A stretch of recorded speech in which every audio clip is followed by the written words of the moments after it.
making the experience like a festival. And a festival is an experience. If you've ever been to a music festival, they got multiple stages, and it is an experience. And we wanted to kind of rebrand this because it is going to be different. All right, Lee, how long have you been in Deathcare? I feel like you and I played golf together for one. I think that's where I first met you, was a golf tournament. And man, that had to be at least 10 years ago. So like, but you're an OG, right? You're a Deathcare OG. I How long you am. been around? Well, I grew up in the funeral business. My dad owned a funeral home in a small town in Texas. And matter of fact, my first home was above a funeral home. And I got out of high school and started in professional funeral service at the age of 17. And I celebrated 38 years, 30 with SCI. Um, Joined Stewart initially for 8 years. And after I got my bachelor's and my master's, was going to go into consulting and was recruited to SCI. And I've been here ever since. I love it. I mean, what is okay? So, I mean, that's a long time to be in Deathcare in one profession. What's been, from your perspective, like one of the things that's changed that's kind of shocked you the most? I think it's probably that shocked me. I would say the lack of focus on the cremation customer as it continued to grow. We kept trying to put the cremation customer in a burial box over here, and basically when we couldn't do that, we just left them to their own devices. Mm-hmm. And now we're sitting here looking at upwards to 60% cremation rates in some areas, even higher, and 75, 76% of that is direct. And when you're trading burial averages for direct cremation averages, it's not sustainable. And so Mm-hmm. we really have to change the holistic part of the funeral profession, and to be attracted to that. And I say, Ryan, when they come in and say mom wants to be cremated, no service, they're just saying they don't want a funeral. And at the banquet last year, I actually told this story. We just bought a facility in St. Pete. It was a restaurant, and it was a functioning restaurant when I went in to see it for the first time. And I went in there and they asked what we did for a living. I said, we're in the funeral and cemetery business. And he goes, oh, I do celebrations all the time. I said, really? I said, how many do you do? He said, 10 to 20 a month. A month. That's up Wow. to a 240 call a year funeral home. Yeah. And that's our business. And Yeah. that's where we're Yeah. missing it. We're missing it, offering things that customers want to use to celebrate their loved one's life. And you don't lose someone and not celebrate their existence. So they're doing it Mm-hmm. somewhere. That confirmed it full sale, right?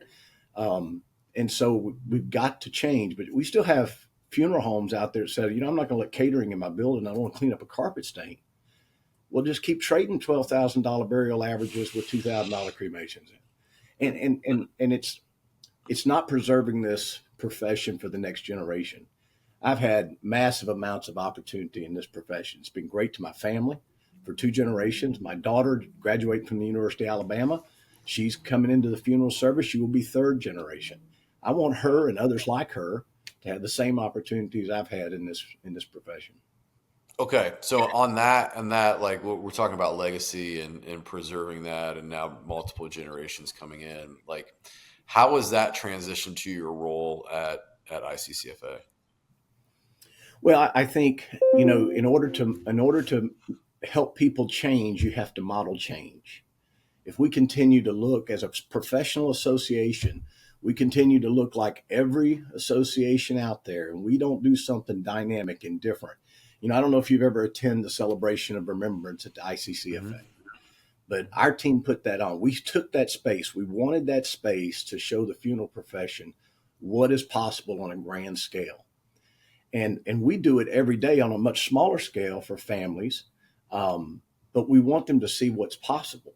And we started with the Florida convention years ago, when you would go into a celebration, and um, it would be a couple of slideshows with some pictures and sing Amazing Grace, and everybody's wearing a tie and handing out roses. And it just was a traditional thing, right? And every one of them were just alike. And so I told our folks one day, I said, we're going to own this space, and we want to model through our association by changing it, making it exciting, making it thought provoking, and making it meaty where they can go home and they can do some things that'll help make that cremation customer who's going somewhere else stay and do it with them. The burial families are a lay down. Yeah. It's these cremation customers we've got to capture. That's so cool. I love your focus on the experience side of it, not the distribution, not the oh, many Christmas. I don't know what the heck. Not the what's the word I'm trying to look for, Lee? The merchandise products. Disposition. The disposition. Your focus on the experience, not the disposition. And that's powerful. So if we're talking about the word experience, let's flip over now to that ICCFA hat that you wear, and let's talk about the ICCFA Experience for 2025. That's coming up not that far from now. We're about a month away from the ICCFA Experience in Las Vegas. Let's go. Let's just start at the beginning. Why was the name changed from ICCFA, what is it, the annual convention and expo, to the ICCFA Experience? Well, we got a group of folks together when we knew we needed to change. Something needed to be different about it. And as we got together, we talked about making the experience like a festival. And a festival is an experience. If you've ever been to a music festival, they got multiple stages, and it is an experience. And we wanted to kind of rebrand this because it is going to be different. And so we wanted to come up with a new name, new logo, new everything, and it's going to evolve. Are we going to bat 1,000? Probably not, but we're going to doing nothing wasn't optional. Mm-hmm. I think we'll bat very high average in this one, and but the name, rebranding, everything, we can't say it. We can't say it's the same thing and tell them, oh, wait till you open the box and it'll be different. That's exactly right. So, I mean, why did it need to change? Like, what was broken about funeral conferences in general? Like, what was the conversation to go, okay, we got to do something different? What was the driver of that? I've been active in associations most of my career. Texas, Florida, past president of Florida. Been to Southern many times. I've been to the Tri-State. I've been to the NFDA. And they're all the same in a lot of cases. They have three usually topics that they'll hit on, and that's somebody will talk about leadership. Somebody will talk about, whatever generation is the new generation, managing the millennials today. And somebody will talk about technology. But there's nothing real meaty that comes out of those talks that I can go back and say, you know what? I'm going to convert some direct cremation families to cremation with something. I am going to be able to grow my revenues. I'm going to be able to cover, because I need to remodel my facility or at least brighten it and freshen it up. And I can't pay back the loan if I keep trading these big averages for small averages. So I have to do some things to grow my revenue. I have to do some things to better take care of my people. So, we keep them, the retention rate's higher. So we want people to have some things when they come to the experience that if they're brave enough and if they're willing to recognize they need to change, that they can go back to their places of operation and make changes. Just try something, take something away and try it. And, we've tried a lot of things in our businesses, and we skin our knees several times. Not everything works, but doing nothing's not an option. Mm-hmm. If not, we'll commoditize this business real fast. Yeah, no, that's good. Cremation side. That's good, and I like that. I like that conversation. I like that conversation. Doing nothing is not an option. Like, we've got to try things, and it's okay to fail. Like, we learn more failing than we do getting it right every single time. I think most great businesses have been birthed out of things that have failed. And I know even in my companies, the same thing, like, people don't remember the failures anymore, and that's fantastic. But man, we failed at multiple things before we got it right. And so I love that. So, I mean, tell me the experience, what's going to be different? I mean, you and I were talking prior to recording, and you were kind of giving me a rundown, which has me pretty excited, about why I should be there as a supplier. But go through it. Like what is going to be different? What can people expect when they come to the ICCFA experience this year versus any other year in the past? Well, let's just compare and contrast. So the opening night, typically we have a ribbon cutting, and everybody goes in the hall and wanders around the hall, and has some appetizers and some drinks, and then all leave in an hour and a half and go have dinner somewhere. And this year, last year we moved the President's Banquet from Saturday, when none of the vendors could come or wanted to stay an extra night to go to it. We moved it to Thursday night. We had record attendance. We had 574 people in attendance for the banquet.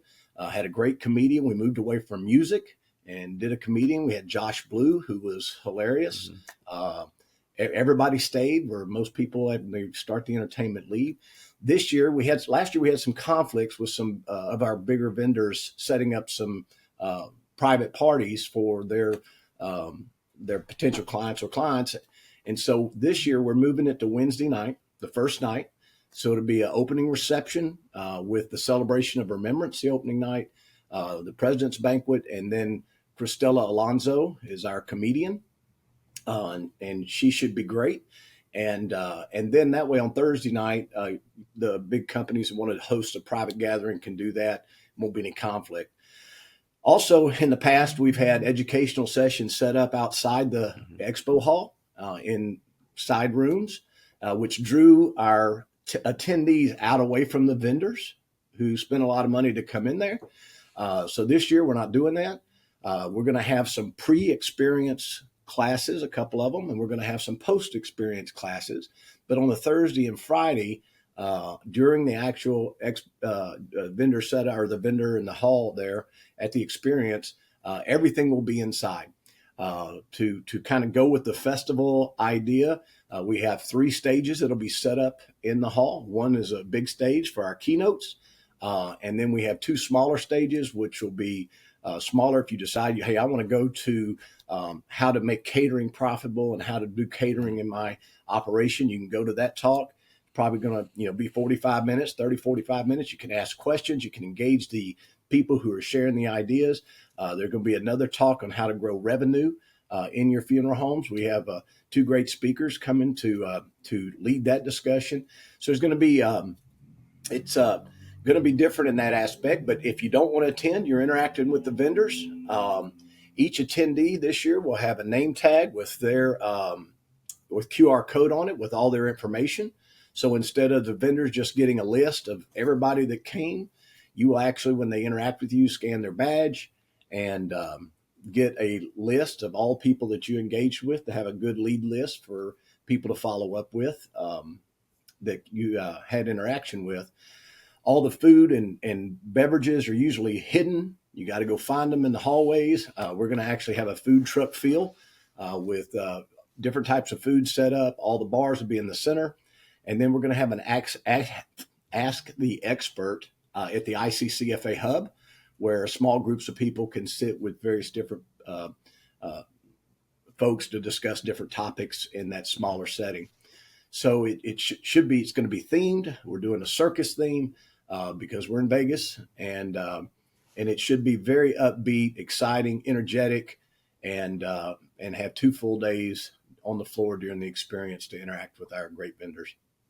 I like as a supplier, selfishly, I like everything obviously being in one room, multiple things happening throughout the day. I do have a question on Friday, ending at 4:00 in the afternoon. What's the thought process around that versus, with travel and things, do we expect people to stay, or is there going to be activities all through the day to keep people in the hall on that Friday? Yes, there's different sessions going on the stages up until 4 or 5 o'clock, I believe it is. Okay. I don't have the schedule in front of me, but I think it goes till 4 o'clock, 4 or 5. But the alternative was to be set up on Wednesday, and have a full day Thursday and a half day Friday. So we're trying to cut it down a little bit because I do think you could see it without good content and the extra day with the exhibits on Friday mornings. You would see the attendees stop coming in. They've seen all they can see, and so we're trying to keep it succinct but meaty, and plenty of time to interact with our vendors. I love that. I mean, yeah. I mean, it's always difficult as a vendor to go, we're stuck with 5 hours here and then everybody's always somewhere else. And so keeping everything in one room, I think the value of having stages, multiple stages, different places is trying to drive some cross traffic. Obviously we've talked about that offline and people going from one stage across the hall to the other stage, which means they have to walk back through the vendors. I think it's very easy for attendees to start down one aisle when everything's in a grid. It's like, no, I only made it halfway. I never got to the other side of the hall. So I think that's a nice little shift tweak that doesn't seem like it's monumental, but could have a lot of impact. I love looking at the floor design where you've kind of created a nucleus in the middle of the exhibit hall for people to gather. I think that's great because as they disperse, they've got to go a different direction. So I think that's cool. From your perspective, I mean, you and I kind of talked about how do we do things differently over a year and a half ago before the experience was ever that name came up and a lot of this stuff was in play. What has you the most excited? Because this was a big driver kind of vision from you. What has you most excited about this year? Well, I think a couple things. One, I think the committee and the teams have really done well figuring out how we're going to theme this event, how we're going to keep it upbeat. It's going to be exciting. I think the main keynote is going to be fantastic. I think everybody's going to enjoy that. And I think again, what I was saying earlier is people walking away. I want to see someone in 2026 come up to me and go, that catering discussion or that revenue generating discussion, I went back to my operations and I did that. And I can't tell you how that's what I want to see happen. Mm-hmm. Or, what, I converted my direct cremation percentage from 75% of my cremation families choosing direct. I moved the needle to 60 and the impact it had on my business. That's what and not just on your business, but the impact it has on the family. No one can celebrate life better than we can. And we just left it to them to do it themselves. And they DIY'd it to death for us. And the other thing is, I changed my cemetery where I'm getting more permanent placements of ashes today than I did last year. That's another critical piece of this. But it's kind of like when we were doing changes in our funeral homes, we said we wanted to change the conversation in the car. And usually after a traditional funeral, for a boomer or younger, they get in the car with their spouse and say, honey, I don't know what you're going to do with me, but don't do this. Right. Because it was a rent-a-rev and a couple sad songs. I want them to get in the car and say, man, I don't know what you're going to do with me, but I want something like Bob had. That was actually awesome. That's what I want to see the conversation be when people leave the experience. We had our hiccup in Kansas City and then we went to Tampa. We had a good show, but I still think people like we were talking before, why should I go back? Why should I go? Yeah. I want people to leave there this year out of Mandalay Bay and say, man, that was an excellent experience. I want to come back in 2026. So that's what I'm looking for. I love it. It's fantastic. I mean, I like the, again, it's got to change. We got to do something different. We've been doing conferences the same way. I've been in Deathcare since 2004 and not a single thing's changed with a conference really since it's 21 years ago. So, right. I'm excited to be a part of this. A lot of people have asked me I'm a vendor. Why should I go? Like, why? I mean, shoot, it's the same thing. I'm like, well, hey, it's going to be different this year. If nothing else, you go and you see how you can maximize it and be a part of the first one. I also think that there is a responsibility on the supplier. I mean, the ICCFA, NFDA, the state conferences, they can only do so much. I mean, us as suppliers have to create our own awareness and we have to give people a reason to want to come by a booth, want to come by, have a conversation, do something to stand out. It used to be just throw a big party, everybody will come. Like now everybody has a party. Like what are you doing? There's got to be a level of personal responsibility. And I think that for the attendees as well. I mean, there's got to be a level of personal responsibility. It's not just like show up, entertain me, Like, you've got to show up and have a purpose to be there. And what are you trying to get out of that conference? And I believe that now you've got a smorgasbord of topics that are going to be discussed. It's not what you said of these three main topics. There are literally anything that you want to do or tweak or change about your business. The expert is in the room. And there's multiple experts in the room. So it's impossible at this point now for you to attend a conference like this and walk away and go, I didn't get anything out of it, because there's got to be a personal responsibility of like, I'm going to go and I'm going to do this one thing, or I'm going to do these three things. And if you don't get that done, that's 100% on you, because those people are there. The conversation is there. The topics are there and they're being discussed. So, I mean, I think that, you know, we have to, on the supplier and the attendee side, stop going, okay, ICCFA, it's your job, figure it out. Like, there is a responsibility for you to put together a great conference, right?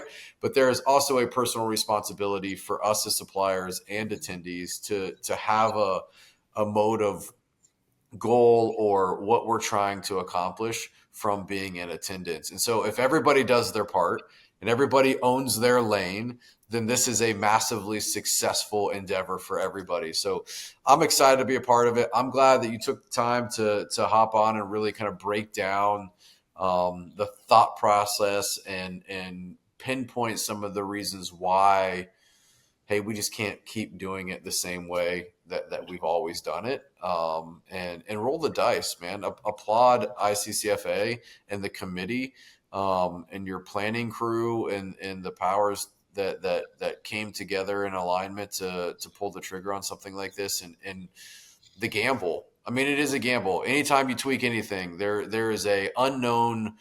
There's an unknown part of it, and it's a risk. And so, you know, I'm excited to be a part of this first one. And See where it it's goes. no different than these folks in their business. I mean, they're sitting That's here right. watching the decline of their revenues, and we're watching as an association the decline of our attendees and membership. And we want to grow it, and we want people to walk away. And you're exactly right on personal responsibility.